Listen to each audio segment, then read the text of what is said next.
PC. George എം.എൽ.എയുടെ NDA പ്രവേശനത്തോട് ഞങ്ങൾ 4 മെമ്പർമാരും യോജിക്കുന്നില്ല. പിന്നെ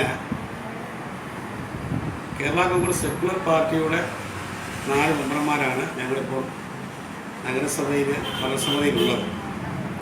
ഈ കഴിഞ്ഞ ഭരണമാറ്റത്തിൽ ഈ 4 മെമ്പർമാരും അതോടൊപ്പം UDF കൂടി ഒരു എഗ്രിമെൻറ്റിൽ ഏർപ്പെട്ടിട്ടുണ്ട്. ഈ എഗ്രിമെൻറ്റ് പാലിച്ചു പോവുക എന്നുള്ളതാണ് ഈ ടൈം അവസാനിക്കുന്നവരെ ഞങ്ങളുടെ മുമ്പിലുള്ളത്. ഈ എഗ്രിമെൻറ്റിൽ നിന്നും വ്യതിചലിച്ച് ഇതുവരെയും ഞങ്ങൾ ആരും അങ്ങോട്ടും ഇങ്ങോട്ടും പോയിട്ടില്ല. അതിനൊരു സ്റ്റിയറിംഗ് കമ്മിറ്റി ഉണ്ട്. ആ കമ്മിറ്റിയുടെ തീരുമാനം അനുസരിച്ച് കാര്യങ്ങൾ ഭരണസമിതി മുമ്പോട്ട് നീക്കുന്നുണ്ട്.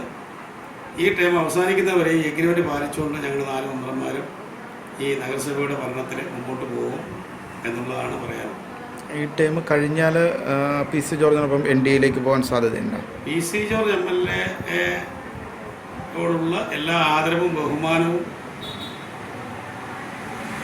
പാലിച്ചുകൊണ്ട് അതുണ്ട്. അതോടൊപ്പം തന്നെ ബഹുമാനായ MLAയുടെ സഹായത്തോടു കൂടിയാണ് ഈ നഗരസഭയിൽ ഒരുപാട് ഭരണ തലത്തിൽ ഫണ്ടുകൾ വാങ്ങി വികസന പ്രവർത്തനങ്ങൾ നടത്തിയിട്ടുള്ളത് എന്ന് നന്ദിയോടുകൂടി ഓർക്കുകയാണ്. വരും കാലങ്ങളും MLA എന്ന നിലയ്ക്ക് പി.സി. ജോർജുമായിട്ടുള്ള എല്ലാവിധമായിട്ടുള്ള സഹകരണത്തിലും ഈ ഭരണസമിതി മുമ്പോട്ട് പോകും. അതിനൊന്നും യാതൊരു കുഴപ്പവുമില്ല. പക്ഷേ ഈ ഒരു കാര്യത്തിൽ മാത്രമേ ഈ ഒരു അഭിപ്രായ വ്യത്യാസം ഉള്ളൂ. NDA പ്രവേശനത്തിൽ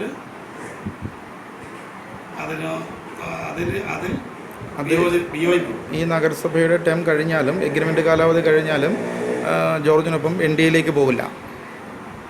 ഈ ടൈം കാലാവധി കഴിയാൻ ഭാവിയിൽ കാലാവധി കഴിയുന്നവരെയുള്ള ഒരു എഗ്രിമെൻറ്റിൽ ഏർപ്പെട്ടിട്ടുണ്ട്. ആ എഗ്രിമെൻറ്റ് പാലിച്ചുകൊണ്ടാണ് പോകും എന്ന് പറയും. UDF സഹകരിച്ച് മുമ്പോട്ട് പോകും.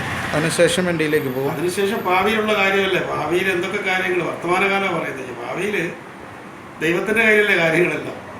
ഇപ്പം നമുക്ക് മുൻകൂട്ടി പ്രവചിക്കാൻ പറ്റും. നിലവിൽ UDFൻ്റെ ഭാഗമായിരിക്കുന്നു. അപ്പം സ്വാഭാവികമായിട്ടും UDF സ്ഥാനാർത്ഥിയുടെ പ്രചരണത്തിന് ഇറങ്ങുമോ? അല്ല, അത് ഈരാറ്റുപേട്ട നഗരസഭയുടെ ഭരണത്തിൽ എന്തൊക്കെ കാര്യങ്ങളാണ് ചെയ്യേണ്ടത്, എങ്ങനെ ചെയ്യണം എന്നുള്ളതാണ് എഗ്രിമെൻറ്റ്.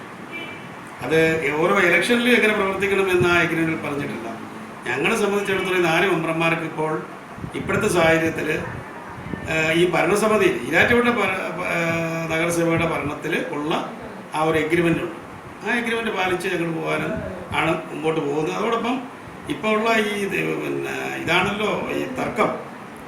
പി.സി. ജോർജ് MLA NDAയുമായിട്ട് ബന്ധത്തിലേർപ്പെടാൻ പോകുന്നു എന്നുള്ളതാണ് ഇവിടുത്തെ പ്രധാന വിഷയം.